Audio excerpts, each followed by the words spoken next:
What's up, everybody, and welcome in to another edition of the Sitdown, a crime history podcast. As always, we are presented by Barstool Sports. I am your host, Jeff Nadu, and we are back here with another great episode, another week, another sit-down, and another great piece of crime content we're going to get into today.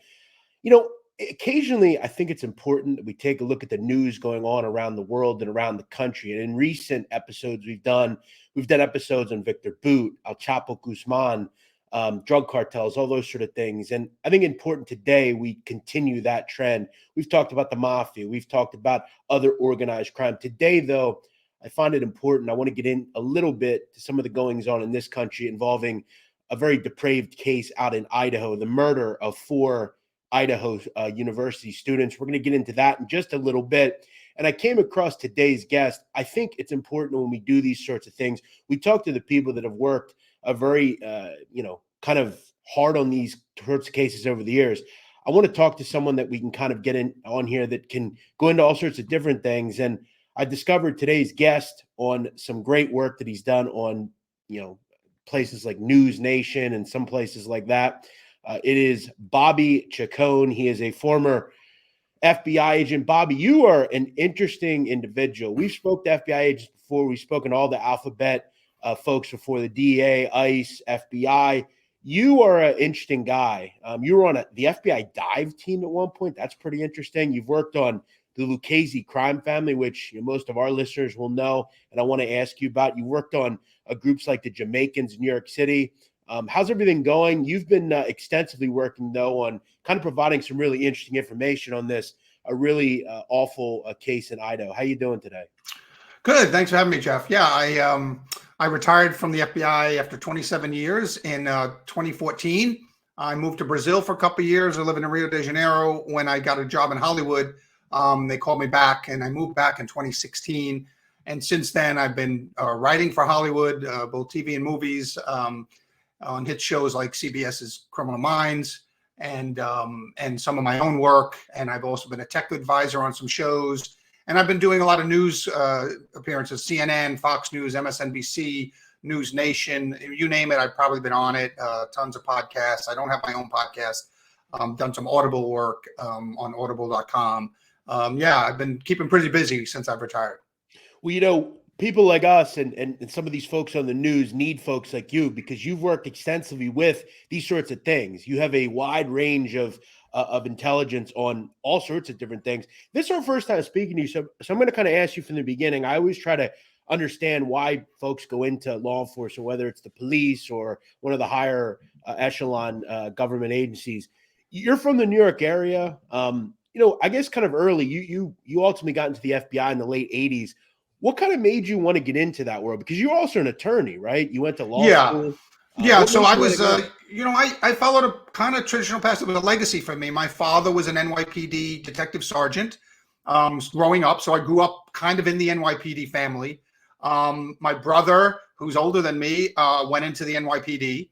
I was planning on going into the NYPD. I went to college first, and then law school came up, and I went to law school. And then right about halfway through law school, the FBI came around on one of those recruiting days, and I filled out an application. I had a long talk with my dad, who was then retired from the NYPD. And he's the one that actually encouraged me to go with the feds because a little more money, a little more travel, a little more variety. And so he's the one that said, because I had already taken the test for the NYPD. And as it turned out, I got assigned by the FBI back up to the New York field office. And I was on task forces almost my whole 16 years in New York. I was on task forces with the NYPD. So my partners were always NYPD guys. So I had FBI partners and NYPD partners. And it was great. I worked, like you said, I worked a variety of cases. I started out on the mafia, the Lucchese Crime Family. We were out in the Queens office of the FBI, which reports to Manhattan. Manhattan's the headquarters, but we have Queens office. We have a Long Island office. We have a Staten Island office. The two families that were out in Queens were the Gambinos and the Lucchese's, and we sat side by side. So I was always with those guys, and that was the Gotti era. Because I got there in 1987. And so, I was working Lucchese's, and I was right next to the Gambinos. The other three families, squads were all in Manhattan. So we didn't deal directly with them. But us and the Lucchese's and the Gambinos were kind of tied at the hip. I knew all those guys. I still keep in touch with some of them.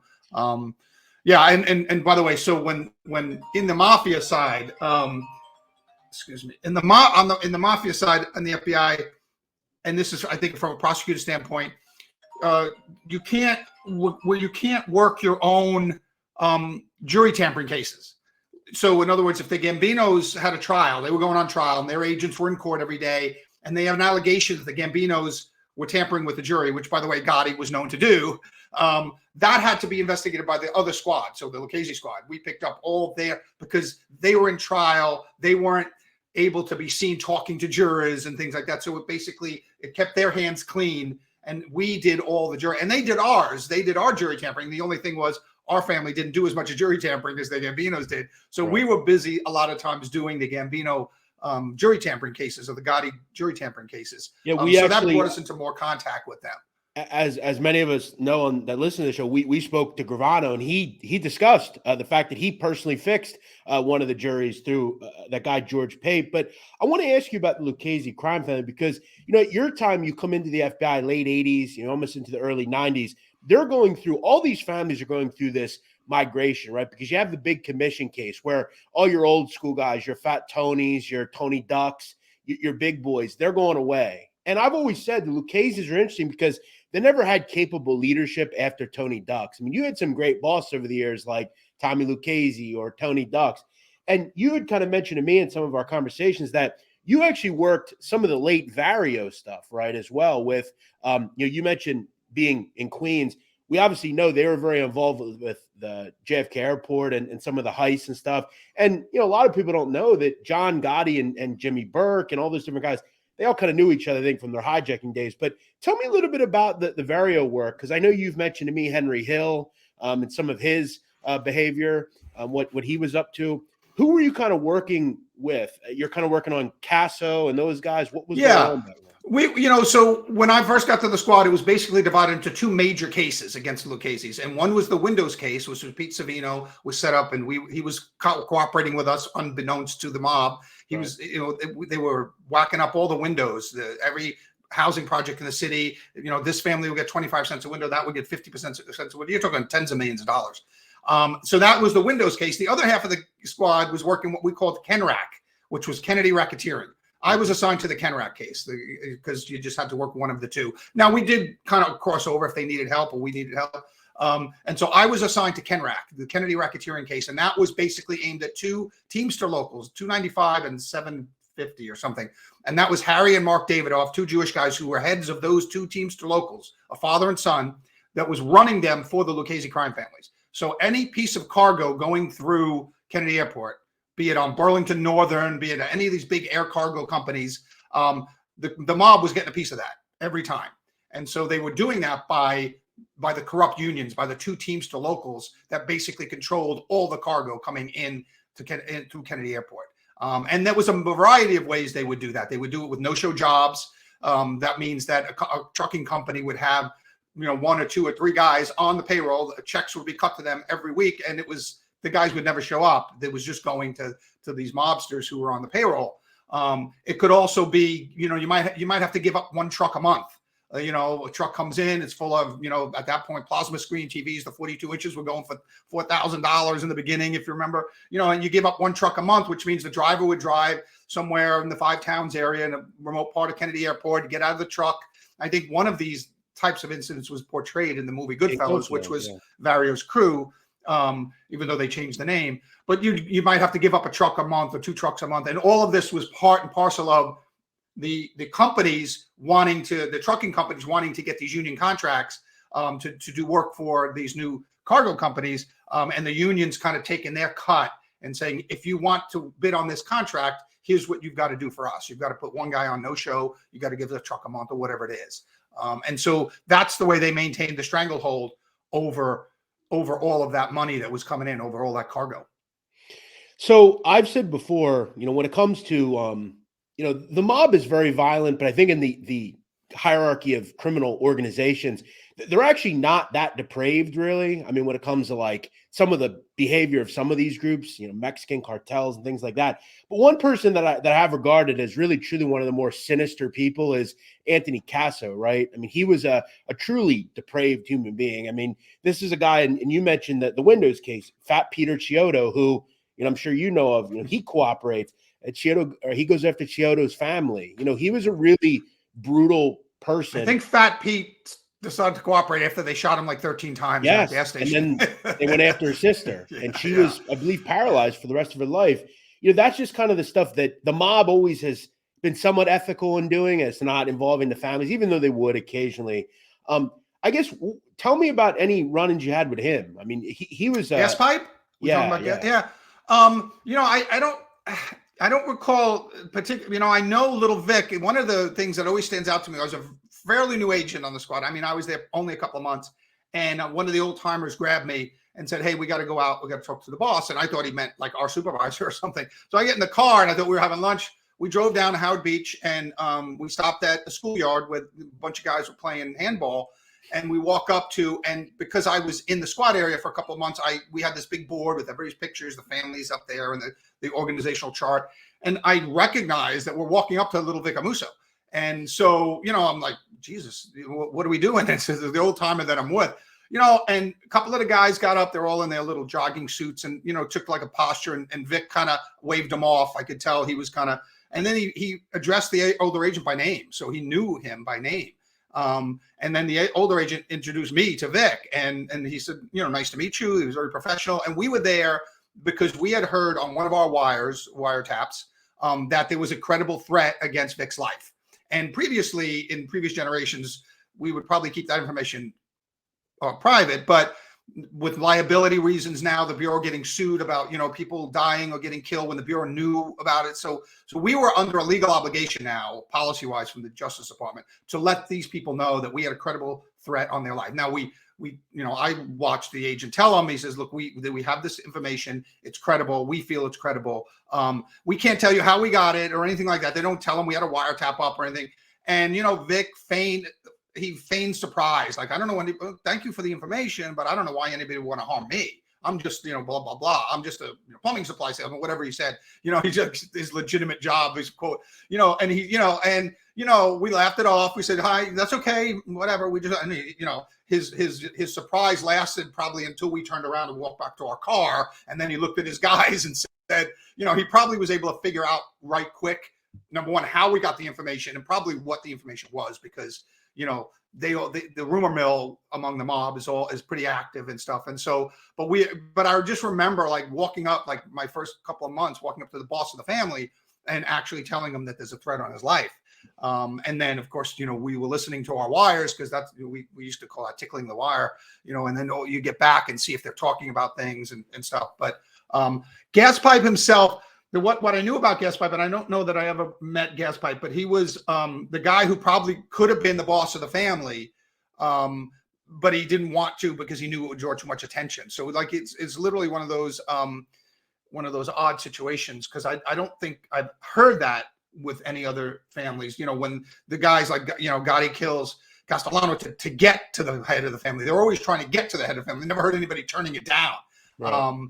But Gas Pipe was known to be pretty brutal, and so he knew his own behavior would draw attention, and he knew that the boss was always at the top. We were always going after whoever's at the top. The underlings as well, but he knew that the main target, the main focus was always the guy at the top. So you would try, he knew to consciously avoid being that guy at the top of the chart, and he did that. You mentioned some, kind of listening in and knowing these people. I'd be remiss if I didn't ask, because you mentioned you had worked with a lot of the Gambino squad people. I know Bruce Mao and, sure, and even John Gleason, people like that. I guess I'd be remiss. I mean, did you ever meet John Gotti? Did you ever, I'm sure you saw him, but I saw him. Kind of parallel investigations there. No, we used to see him, quite a bit, because Little Vic actually lived in Howard Beach right down the street from Gotti, and right. Gotti's house was always well known because the press was always there, and Vic he shunned the spotlight a lot, and so he actually liked the fact that Gotti, the cameras and everybody was at that end of Howard Beach. Howard Beach is kind of a small little neighborhood, And little Vic lived in that same neighborhood. So we were always on surveillance there and kind of driving around there. And we would see John occasionally walking on the street or in his car. But I never, and then again, I might see him at the courthouse, I'm sure, but I never had any personal interaction like Mark Roberts or George Gabriel would have. We ever, I guess I've never really asked this, and I kind of want to move on, but I've always been fascinated by this. What was the general discussion of John? Because I'm blown away that he would behave the way he did. I've always been fascinated by it because, as you said, pretty much any mobster you speak to, the little Vic, they don't want to be known, right? Mm-hmm. Did you ever say to like another agent, I can't believe he acts like this? Like, I'm always fascinated by kind of your opinion of these people. You mean Gotti? Yeah. Yeah. I mean, I think he was universally disliked among the other families and even among his own family because of that, because he just enjoyed the spotlight too much. He was kind of like that new generation, like Francesi, or the new generation of mobsters, even though he was old enough to be in the old generation. His attitude was of this, like, I want to enjoy the spotlight. I am who I am. Nobody knew Castellano until he was killed. I mean, his neighbors in Staten Island didn't even know. I mean, it's like these people. Some of them, Carmine Persico, some of these guys, they kind of became folklore and stuff. But for the most part, people wouldn't even know them. I mean, unless you're walking around Little Italy in your pajamas, no one's going to really know who you are. And they liked it that way, and there was some utility to that. And John blew that all out of the water. And boy, people did not like it because, I mean, look, we work those cases, and because that's what we're there to do. But there is a certain sense of this guy's rubbing it in our noses, and we're going to go at him even harder. Right. It made people work harder because he was rubbing it in everybody's nose, and it made people double down on their efforts. And you might not have had that same vigor and that same enthusiasm on the part of law enforcement to go after him if he wasn't rubbing it in everybody's nose. Right. Yeah, I think that was the problem he and his son probably ultimately had. One other thing, Henry Hill, who a lot of us know from Goodfellas. We know about his story, which it's funny because Goodfellas is mostly seemingly based on Jimmy Burke as opposed to Hill. But as you know, in Hollywood, they take a certain level of whatever. What are your kind of experiences with him? Obviously he's someone that went into the program and obviously had a lot of problems after the fact. It was obviously had some substance abuse issues, and we'd see him on Howard Stern and all these places. I guess what were your experiences with Henry? Henry was already he was worked off my squad, and some of the guys there, the older timers, were personally involved with him. I would take his phone calls once in a while. He would collect, or he would call in and ask to talk to one of the other agents who was handling. So I would chat with him once in a while. Never met him. Did talk to him on the phone a couple of times, but heard all about him from the squad because Henry was the big thing right up until Pete Savino came in.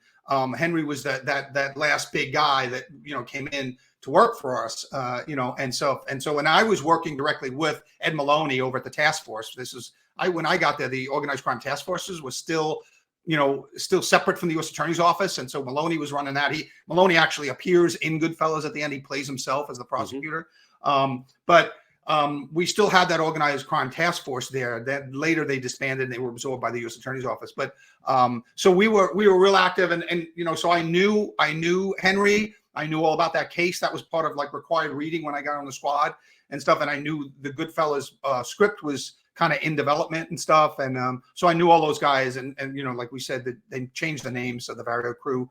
But yeah, I knew Henry. I only had to talk to him on the phone once in a while, but I knew all about the case because I had to read up on that as part of my assignment.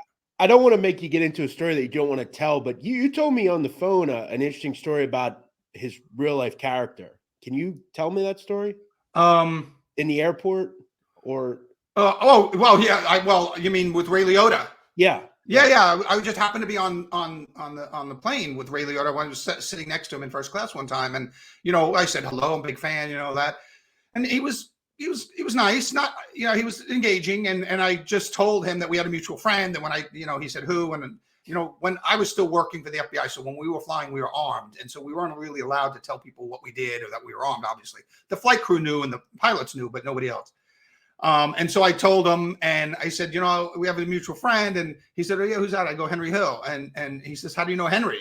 So I said, Henry he worked for us at the end. And so he kind of gave me a wink and a nod, and he goes, oh, and he thanked me for my service and stuff like that. He never, said specifically. And I told him I knew the name of Henry's handling agent. And and Ray, I think, had spoken to him, to that agent, while he was doing the background work for, playing Henry and stuff. And so then he knew for sure that, who I was and stuff. But it was just one of those small world stories that, that I knew Henry, and now I know the guy who played him. Do you think you did a good job playing Henry? Yeah. Yeah, I think it was a very good job. I think, it really showed his spiral, because that's what happened at the end.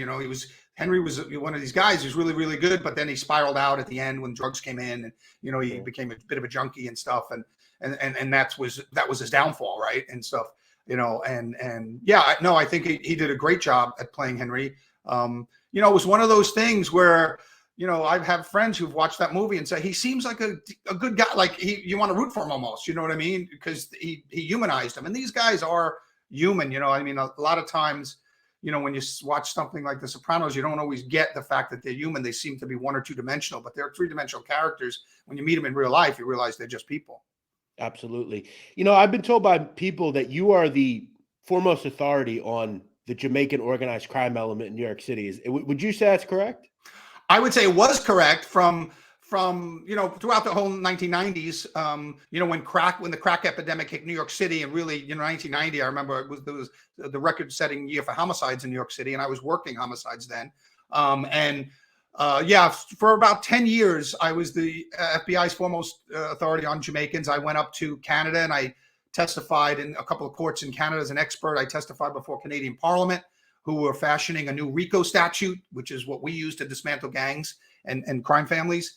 And they were fashioning a new RICO statute up there. So they wanted my input on how we use the RICO statute, to prosecute gangs, because RICO wasn't intended for that. When it was passed in the 1970s, it was for really corrupt business organizations. It was to go after corrupt, and then some very enterprising prosecutors at the Justice Department figured out a way to use that law to go after gangs and crime families. And those guys deserve all the credit. But I was able to kind of go up and kind of talk to Parliament in this committee hearing about how to, what to build into them, because they were going to fashion it to go after crime families and stuff. And so I said, well, you could do it a little better if you did this and this and this. And so, so I was a bit of an expert in narcotics investigations, testified as an expert in that. And then Jamaicans, of course, I would travel down to Jamaica, although I really can't go anymore because an anthropologist wrote a book about me and my detective partner. And we arrested a lot of high-level Jamaican cartel leaders. And so, I was told it wouldn't be safe for me down there.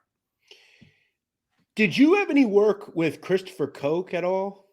No, he was he was gone, I think, as a boss by the time it was kind of the generation just after him and, Jim Brown and then Koch. And I was kind of the generation just after that.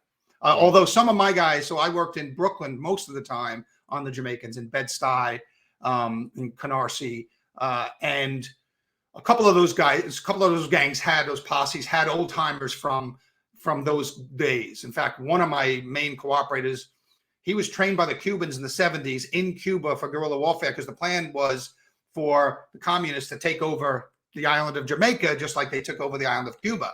That was the plan. And so they had all these Jamaicans getting guerrilla warfare training in the jungles of Cuba. And then they were going to export that revolution to Jamaica. It never happened. But this guy that then found his way to Brooklyn, and he was a strong-arm hitman because he had all this weapons training. He was a brutal guy. And he was one of the first hitmen that I arrested in Brooklyn. And then I flipped him. And then he made a big case for us. We dismantled an entire large 3-state group of Jamaicans. But that guy, I remember talking to him about going to Cuba when he was younger, and that was going to be part of his plan. But now he had all this training and nothing to do with it. So he just became an enforcer for a Brooklyn Jamaican posse. I know in Philadelphia, Jamaican Posse had some beefs at points with the Junior Black Mafia and some of those groups, but definitely a very lethal organization for sure. We've seen a lot of those ethnic groups, we've seen Albanians, we've seen Jamaicans, we've seen all these different folks that have come into the criminal element, alas with the mafia as well. I want to ask you, you in 2003 moved to LA. You kind of moved westward, and you spent a lot of time doing work in the terrorism realm. You know, you were in Baghdad, I believe, at one point or at multiple points. You also worked, as I said earlier, on the FBI dive team, which is kind of interesting.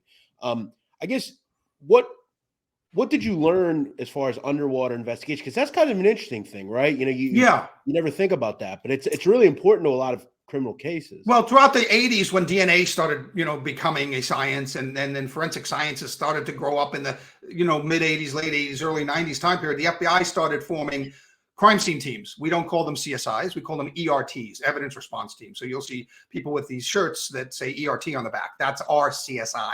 Everybody knows CSI from the TV show, but our CSIs are called ERTs. And so the FBI set one up in every one of our 56 field offices domestically. Well, the New York office where I was had the only dive team in the FBI because nobody really thought we needed one. Nobody knew what they did. It was kind of a secretive thing. And in 1995, they opened it up. It was in the special operations branch. They opened it up to the criminal division, which I was in, and they needed more divers because they were getting more busy. And so I joined in 1995, and we were still feeling our way. We were still the only team in the FBI. But then TWA Flight 800 happens in 96, and that's 4 months of heavy diving. We all went out to the east end of Long Island, and we dove, and the bosses took note of that, both in the New York office and at headquarters, and said, wow, the FBI has this capability. And it was really the TWA Flight 800 crash that really put the spotlight on us. And with as I said, with forensic science growing up, that was 96. By 98, the FBI laboratory in Quantico says, look, we need to kind of merge you into our ERT program. And so we started the underwater ERT. It's underwater search and evidence response team. So we were funded by the FBI laboratory, and we were the only team. I happened to be the guy in the right place at the right time. And they said, we want you to build a nationwide program of underwater forensics. So between 98 and 2000, I spent 2 years full time just going in, talking to the US Navy, talking to commercial divers, academic divers, oil field divers in the North Sea and the Gulf of Mexico. I got the best practices of everybody that did underwater work. And I built the program. We built the program under the FBI lab. We built protocols, procedures, first of its kind. Nobody had this in law enforcement to the extent that we had it.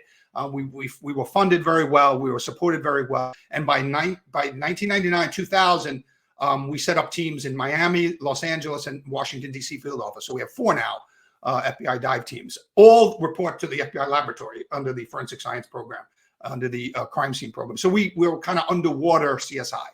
And this just became another more effective way to fight. And is it effective? Well, I mean, look, I consider us the best at what we did. We found bodies, guns, cars. Wow. We were called when the shuttle crashed in 2003. We did the Chelsea King. We did that. We did Laura Peterson. What was Peterson? Lacey Peterson. We did the space shuttle. We've been deployed to the Olympics in Greece. We go all over the world. In 2006, the Army called us to work a case in Iraq, and we went. I selected 12 senior diver program at that time, and we went to southern Iraq because 5 U.S. soldiers had raped and killed a 14-year-old Iraqi girl and murdered her mother, father, and 5-year-old sister. And these soldiers had now rotated back stateside. They didn't know we were onto them yet, and so the FBI and Army CID worked this case. And so our teams have worked in 130 degrees in southern Baghdad, southern Iraq, and under 4 feet of ice in northern Alaska. My last serial killer case, I took my team up to Alaska. We cut through this frozen lake, and we recovered a dismembered body of a 19-year-old girl that was the last known victim of a serial killer. So we dove in all kinds of waters, lakes, streams, rivers, oceans. Whereas some local dive teams like, NYPD or whatever, they dive in one geographic area. So they develop a real good expertise in their area. But we were able to dive everywhere. We did 2 cocaine submarines in 2011 off the coast of Honduras, 150 miles out in the ocean. And we dove down to the bottom. We cut them open. We got $650 million worth of cocaine off of each sub.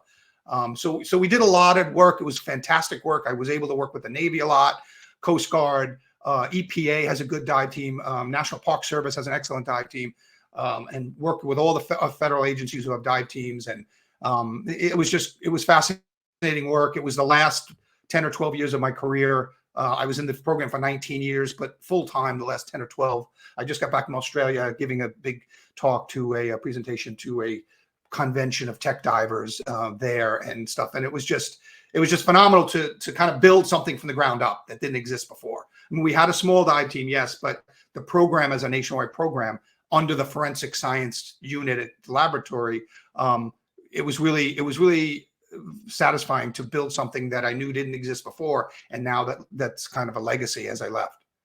So you start your life as kind of thinking, oh, I'm going to go be an NYPD officer. And then all of a sudden by 10, 20 years later, you are a groundbreaking agent who kind of can just kind of go any way he wants. And you can be in Alaska, you can be in Honduras, you can be all these places. And you're creating this groundbreaking way to investigate criminal investigations and organizations. Very interesting. Quickly on Iraq, you did a lot of dive stuff. Did you do anything on the ground there or any sort of?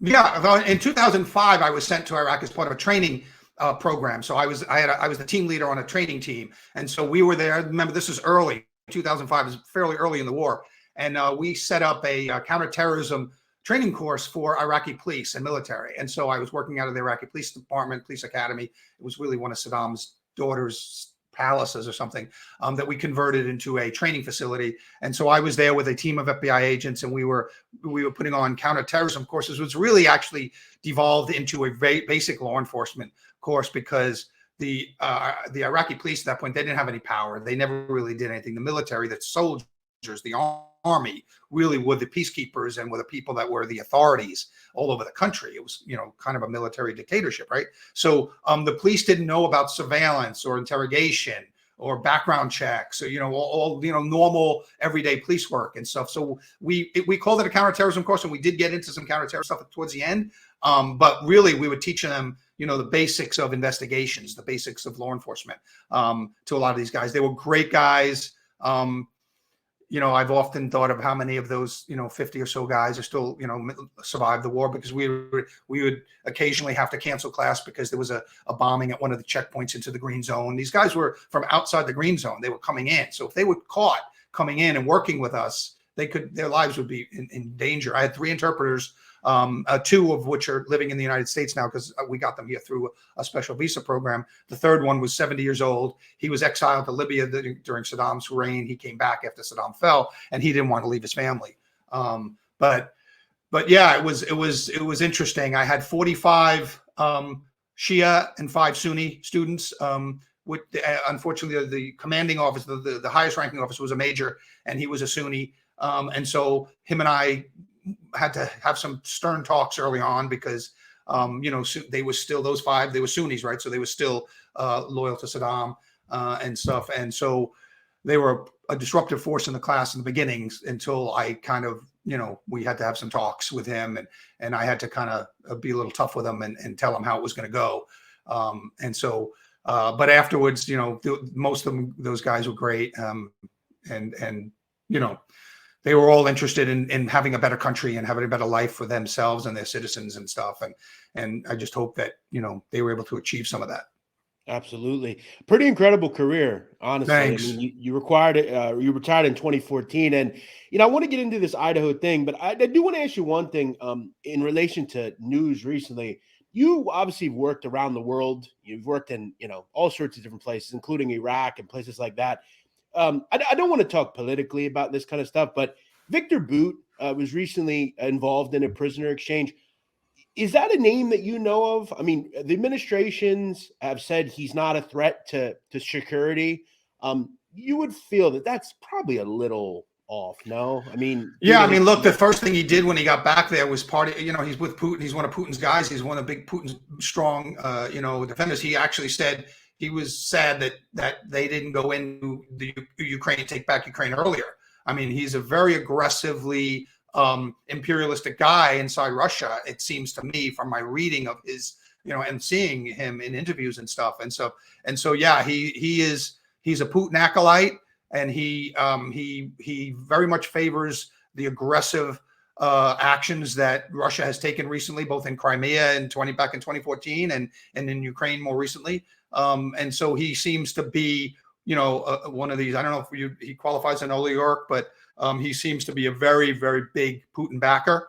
and certainly now has the stage. I mean, simply by virtue of being the guy in this prisoner exchange, he now has a platform, and he's certainly out there spreading the fact that he wanted Ukraine taken back earlier, and probably all of Ukraine, and not just the annexed part that Putin's trying to take back. So yeah, he's a player. He's now a player, and in fact, his part in this exchange has given him even a bigger platform now, I think, to spew those pro-Putin, pro-aggressive actions and stances. You know, your colleagues at the DA were the ones that brought him in originally, and we know how hard it was to ultimately arrest him. It's got to be incredibly hard for those agents that put in all the time and the work to bring that sort of person in, to see that sort of thing happen. It's definitely rough. I think it's concerning. I want to fast forward to this Idaho thing, and look, most of the country has seen what has went on here, and I think, you know, right out of the gate, I think you hear a lot of people discussing, how has this not been solved yet? You know, and I think one thing that I've heard you discuss in a lot of your interviews is, this is not a long time. It's interesting because today is the 1 month since this happened, right? Yeah. And just quickly, I don't want to go through the entire case, everything that went on here, but essentially 4 students at Idaho University were viciously murdered in their home after a night of going out, just like any kid around. I know I go out, any kid that goes out. And there's no suspects that we know of, but I guess kind of talk about the length that this case is going to take to be solved. This is not something that's just going to happen overnight. This is incredibly complicated. This is a very complex crime scene with blood mixed everywhere. So the forensics of it and the physical evidence is going to take a while. Some of that is probably still in the lab being processed through different kinds of lab examinations and stuff. It takes a while to do mitochondrial DNA and different kinds of DNA testing. And so I think I'm really surprised that people think a month is a long time with an investigation. I've spent years on investigations. I mean, the most recent other case I covered was the 2 little girls in Delphi, Indiana, where they had the picture of the guy crossing the bridge, right? It took him 5 years. And that guy lived in Delphi. He was part of that, which is, by the way, smaller than Moscow. So you had the killer living in the community, and it took him 5 years. Now, thank God he's in custody. He will face justice, and hopefully he'll be in jail for the rest of his life if he, in fact, is convicted and found guilty. So these things do take time. And if you look at this particular cases, you know, when I was doing so many homicides, drug-related homicides for my gang cases and the mafia cases, you know, I worked so many homicides as an FBI agent that I went to the NYPD homicide school because my partner sponsored me. What you do in a homicide case is, you know, you look at the world of the victim and you look at the world of the location where it happened. And then where those 2 overlap, you have a Venn diagram, and in the middle is where hopefully your suspects are going to come. But in this case, you have 4 victims. So it's almost like, you know, 4 homicide cases, because, you know, you're looking for somebody who wants to harm that person. Who in their life, who in their world, who in their orbit would want fellow students, coworkers, you know, former lovers, former, you know, whatever. So now you have 4 people you have to look at, and everyone is speculating who was the primary target, and maybe this one was, maybe that one. Well, the investigators are dealing with the same thing. So you have 4. It's not just one person. You know, now you have 4 people. You've got to investigate all of those 4 worlds, and anybody that had any animosity towards any of those 4 individuals. So right away, you're compounding, you're multiplying it by 4, the amount of work you have to do. And so I think between the complexity of the crime scene, which, you know, that's going to be very important, because when they ultimately catch the person that did this, and they will, they're going to have to match it to the physical evidence of the crime scene. So you have to be slow and methodical. I was a forensically trained agent for many years, and I used to tell my divers, I said, look, you can, in the forensic world, you can do something quickly or you can do it thoroughly, but you can't do them both. You can't be quick and you can't be thorough at the same time. If you go quick, you're going to make mistakes. If you're willing to make those mistakes, that's fine. But the problem with the forensic world is, once you make that mistake, there's no going back.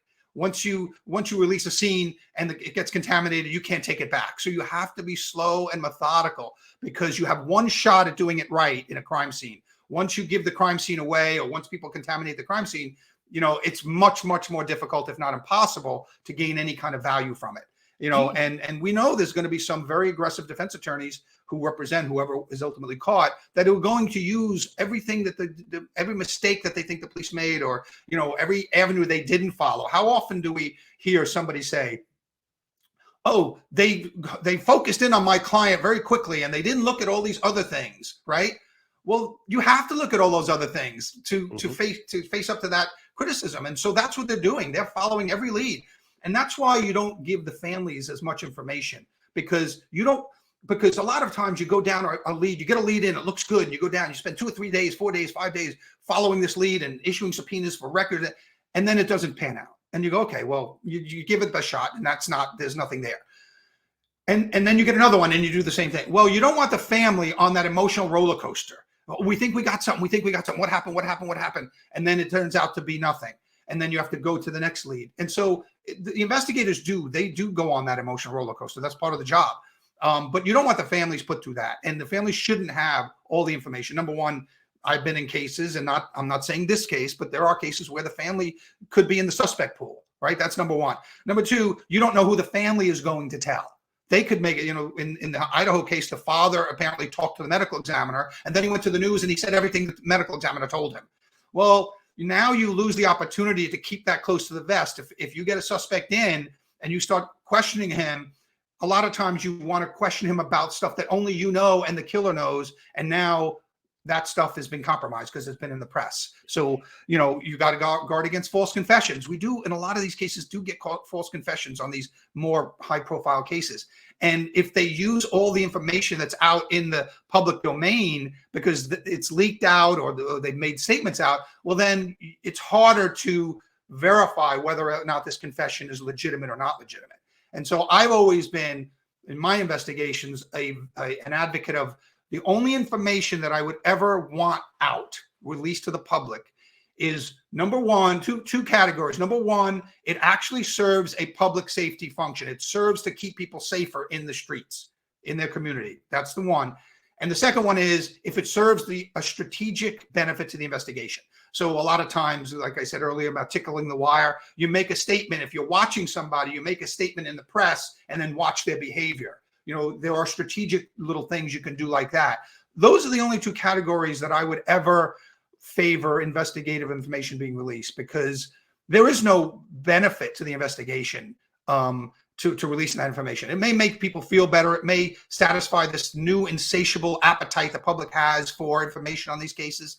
But 1 month in a case like this is not very long at all. Some people threw the crazy word cold case around the other day. I mean, this case is far from being cold. They got 3,000 tips coming in. And so I think people need to be patient. Look, when I was investigating, I worked for one objective: to get the perpetrator in jail in a way that will secure a conviction or a guilty plea. And that's it. That's what I worked for. That was my main objective. It wasn't to satisfy the public or the press or the family. I don't want to sound callous about that. I didn't work for the family. I worked for the victim. And the only thing that I could give that victim is finding the perpetrator in a way that the case is going to hold up in court and get a conviction or guilty plea. And that was my main objective. And I was always focused on that. And I knew that if I did that and I achieved that objective, then the family would get a measure of justice. Then the public would be satisfied that we got somebody off the street that should be off the street. But I really fear for the investigators in this new world of, crazy press and media pressure and stuff like that on these cases. It's just not fair. It's not fair to the investigation. It's not fair to the investigators. Believe me, these guys are living this thing. These men and women are living this thing 24/7. They go home and they're at the dinner table with their families. They're thinking about it. They lay their head down and go to sleep at night. They're thinking about it. It's just the way it is with a case like this. I've been involved in cases like this, and you don't shut it off ever, and you don't do anything half-assed. You go at it 100%. They're giving everything they have. They've enlisted the help of the Idaho State Police, who are great. The FBI office there, who is great. They're getting all the additional help that they need. Moscow is a small police department. They're getting the help that they need, and I think it's a disservice for a lot of these, so-called experts, and God knows I'm one of them. They get out there and criticize them because they're doing everything they can to bring this case to a resolution. And again, you can do it thorough, you can do it quickly, but you can't do it both. And people have to remember that. And in the legal world, I put my attorney hat on, and I know the pitfalls that can happen. Evidence can be suppressed if you don't do it right, and witness statements can be conflicting, and that can throw off the testimony at trial. So you really have to be careful. People need to kind of give these investigators some time. just because time goes by doesn't mean they're losing the ability to solve this case. They're actually probably closer to solving this case than we know. Hopefully they have a list of suspects that we don't know about, which is fine. We don't need to know about it. And hopefully, and I have every confidence that they're going to come to a successful resolution. They'll catch this guy. Two things I want to ask you.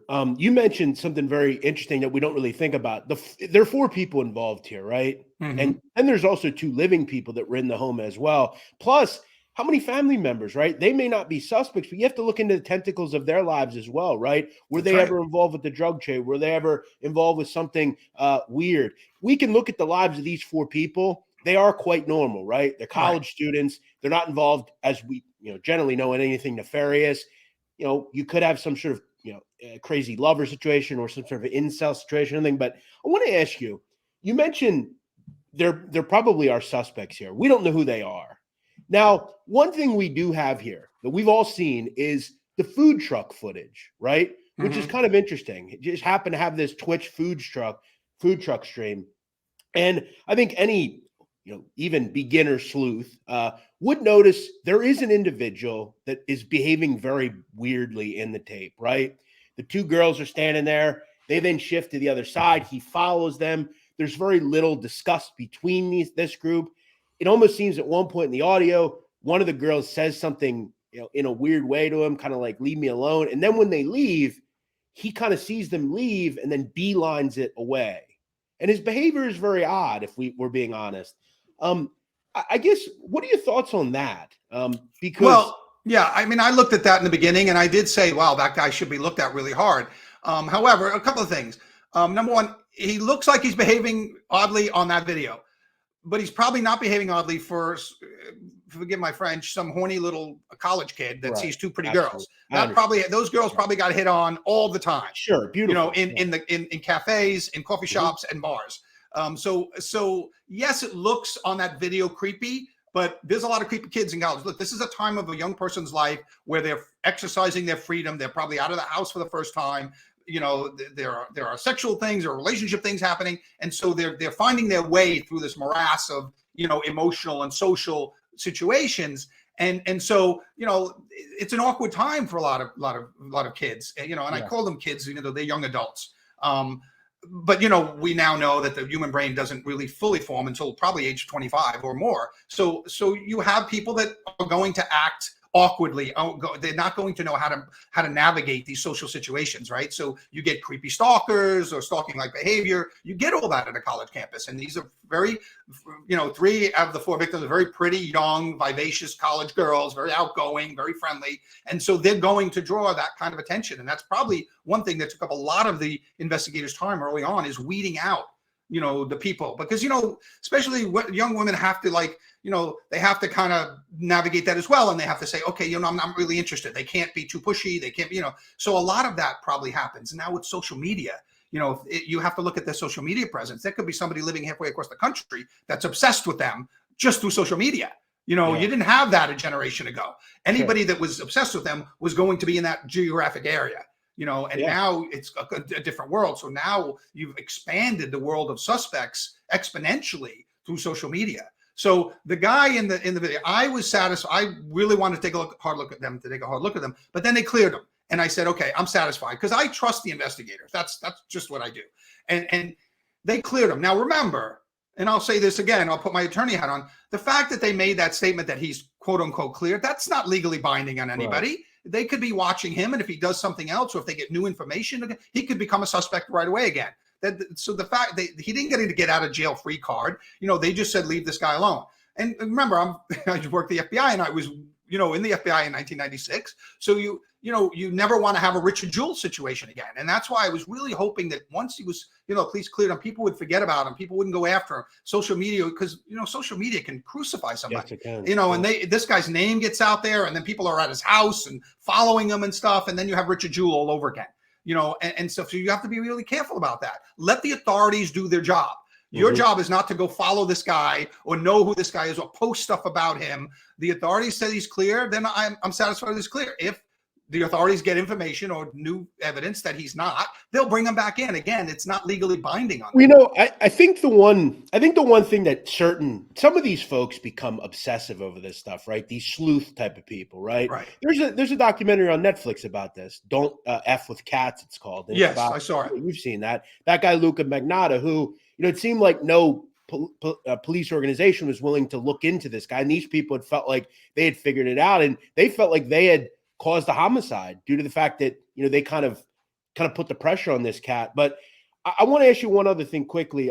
You mentioned kind of all the extensive work you've done on homicide investigations.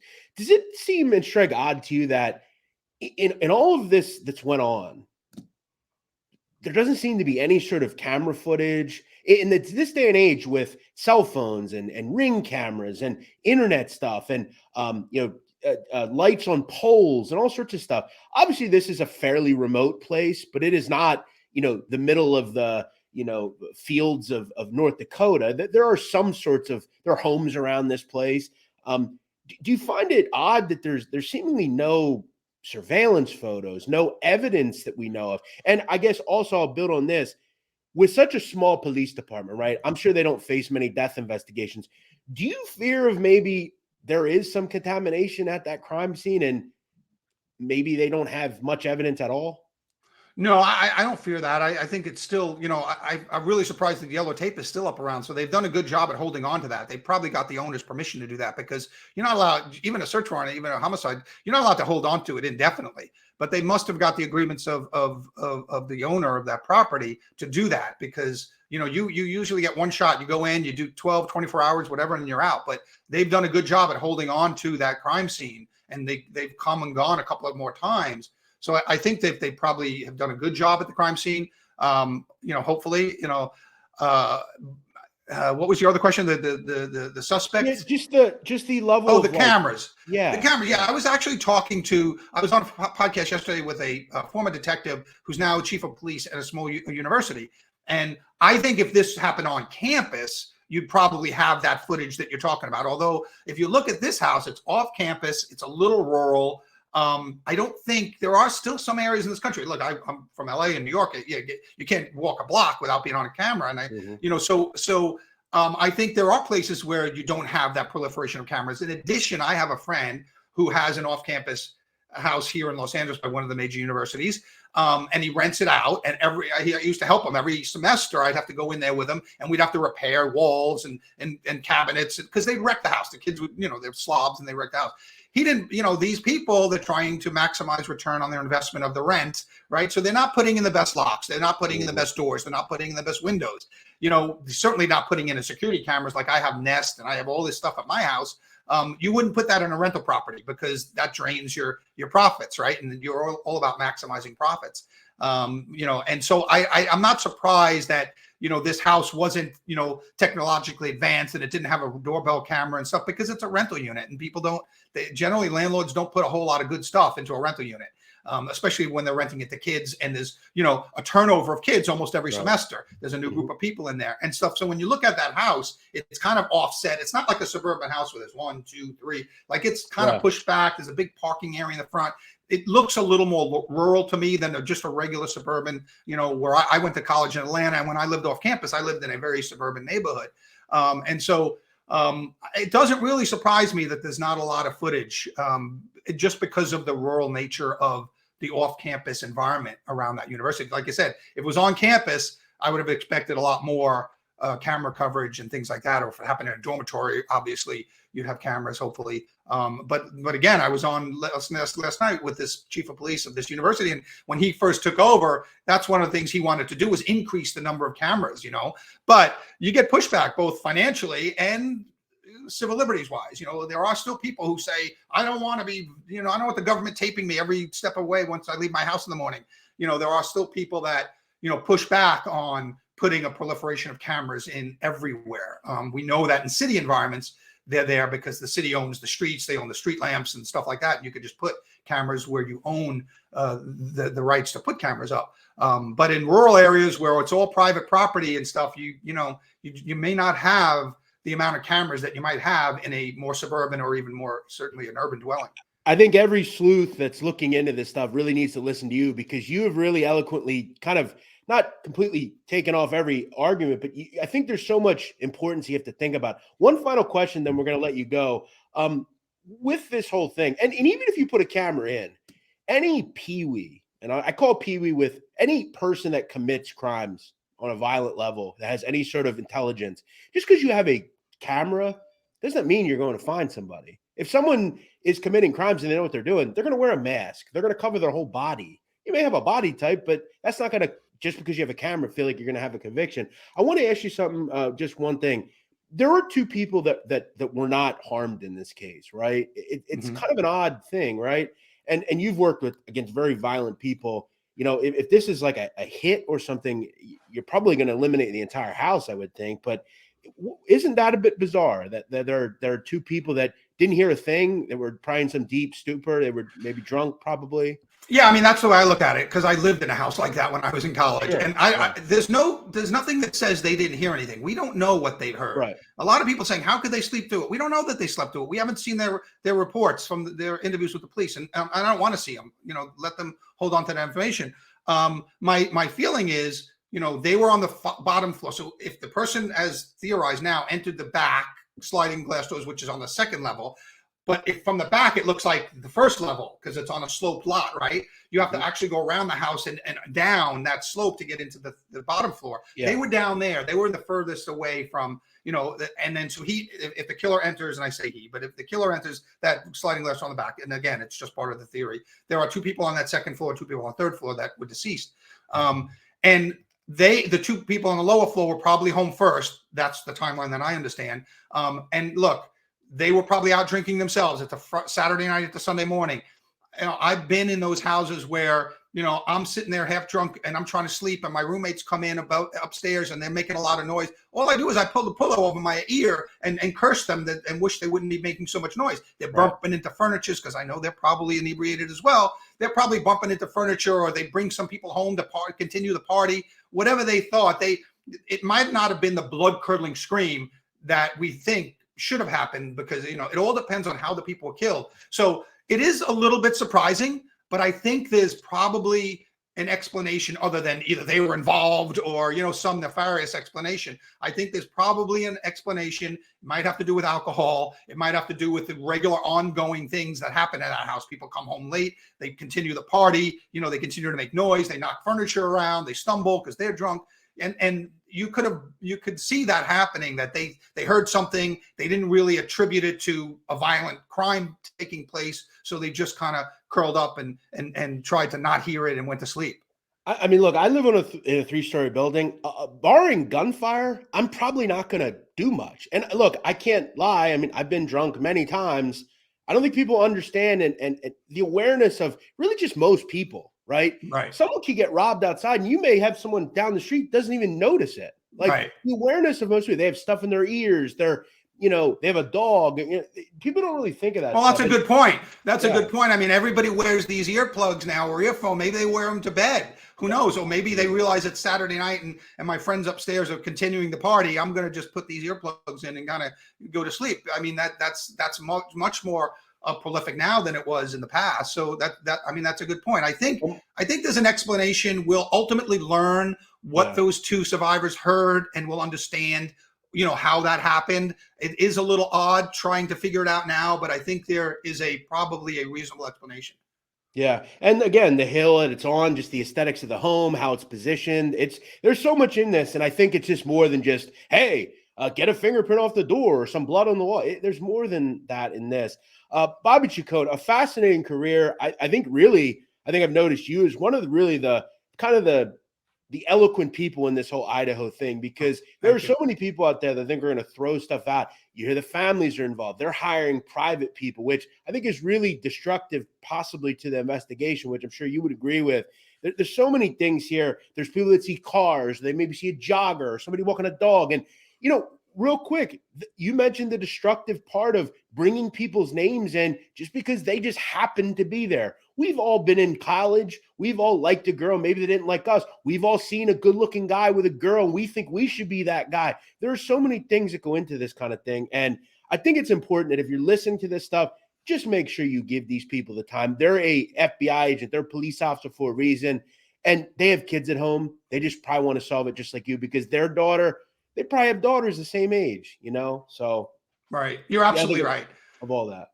You're absolutely right. I mean, they need the time, and they can't be interfered with. They need the time to do this. You do it right, because legally, if you trip up, it could damage your whole case. I fear that some of these private investigators that are running around now doing stuff and interviewing people, could damage the ultimate case. I hope that doesn't happen. There's no need for them to do that. Look, this case has such a high profile right now. They can bring in, and they probably have the resources to bring in any kind of world expert in any area that they need. With the FBI involved, the FBI laboratories involved, the FBI has an outreach globally. I mean, we can bring in anybody that we need to. That investigative team, if they ask for something, I'm telling you, they're probably getting it. The experts with any different field of study, they're probably getting the help that they need. They don't need the help from people on the outside. And remember, you know this best. You're the most foremost authority on this stuff. Just because you bring a suspect in does not mean he will be convicted. You have to prove, the government has to prove beyond a reasonable doubt, the state has to prove beyond a reasonable doubt that they have enough evidence to provide that this person did this. So just because you get a suspect and you get somebody arrested doesn't always mean that it's going to be a case.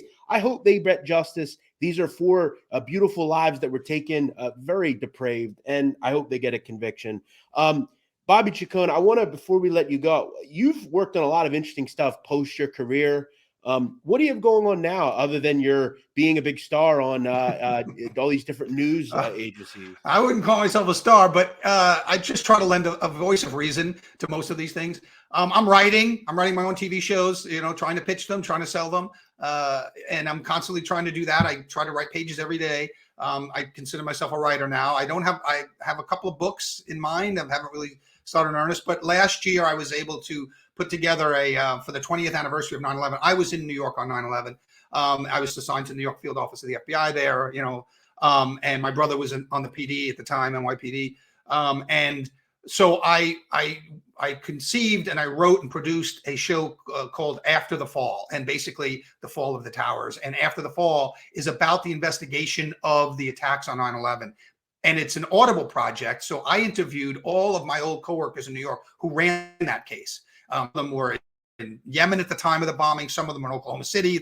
They were all over the globe. And really what I found is, when I started this project, the investigation into 9/11 started years earlier with the USS Cole and with the 93 attacks. I mean, we had the Joint Terrorism Task Force in New York City, which is the best in the world.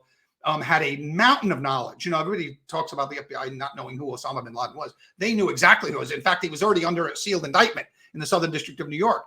And that squad of agents and detectives, they knew exactly. I mean, you'll hear him if you listen to After the Fall. I had a former Navy fighter pilot, who's now an FBI agent, and was standing at the base of the towers during the attacks, and he saw what he knew was the cowling of a commercial aircraft engine, because he was a pilot. He knew that. And the minute he saw that, he said, "This is Al Qaeda." I mean, he knew it. And the task force knew it. Now, you'll also hear certain things, about how we could have stopped it, or why we didn't have the information from the CIA that we asked for. And we didn't know two Al Qaeda operatives who ended up being on those planes were living in San Diego, for a year before the attacks, that we weren't told. And we asked about them 5 different times by name, and the CIA said, we don't know.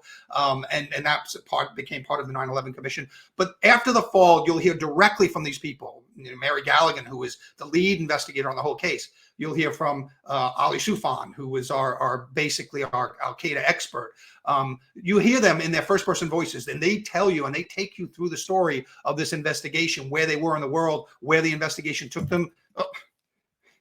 Where the investigation took them throughout the world, and how, we very quickly determined, who did this, how it was done. Unfortunately, obviously, the FBI traditionally comes in and investigates after the fact. So I think if anybody has an interest, and like I said, we put it out there for the 20th anniversary, but it's still relevant. I mean, if you want to hear it, you can go to audible.com After the Fall, and you'll hear directly from dozens of police officers and agents and prosecutors who were involved in that investigation.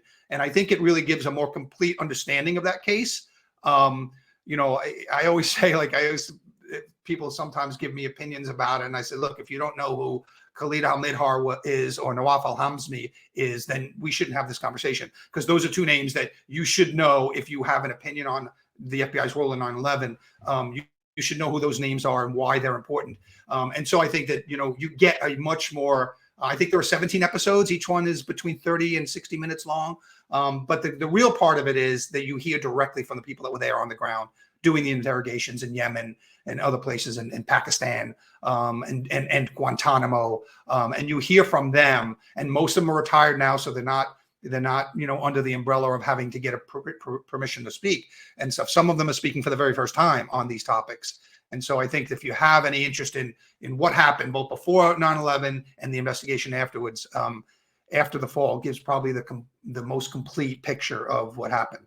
I'm going to put the link in the description of this video if you're watching it on YouTube. And, it's interesting. We hear all the time about the day itself, right? Every year we hear about that, but we don't hear a lot about the subsequent years after. What actually went on to, figure out how this all happened. The people that would have been working on these cases for years before on these people. Fascinating. I'm definitely going to check it out, and I think everyone else will as well. I get a lot of a question, I think, on that all the time. Bobby Chacon, fascinating life. You're still living it in a way. Do you miss that world a lot? Oh, yeah, a lot. I miss the diving. Look, I went to work every day waiting. The phone would ring, and they'd need me in Alaska, or they'd need me in 150 miles off the coast of Honduras, or they'd need me in southern Iraq. Or it were the regular cases where they needed to find a gun in a pond. I mean, every case we did, we were out there helping the investigators find a key piece of evidence for their case. Having been an investigator before in my career, I really appreciated that role. And yeah, I miss it every day. I miss the people that I worked with. At my retirement, my boss, chided me that I was going to miss it. And I blurted it out unknowingly, but just came out probably emotionally. I said, I'll miss the people.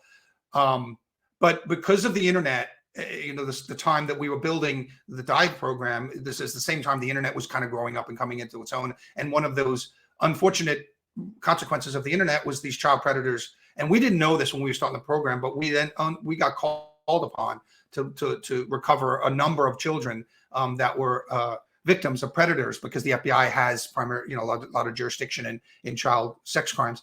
And we wound up doing a lot of those recoveries. And so I told my boss, I said, I'll miss the men and women in this room and everybody else I've worked with, but I'm not going to miss, pulling another dead kid out of a lake. And as hot as that sounds, it's every one of those kids that we recovered lives with me.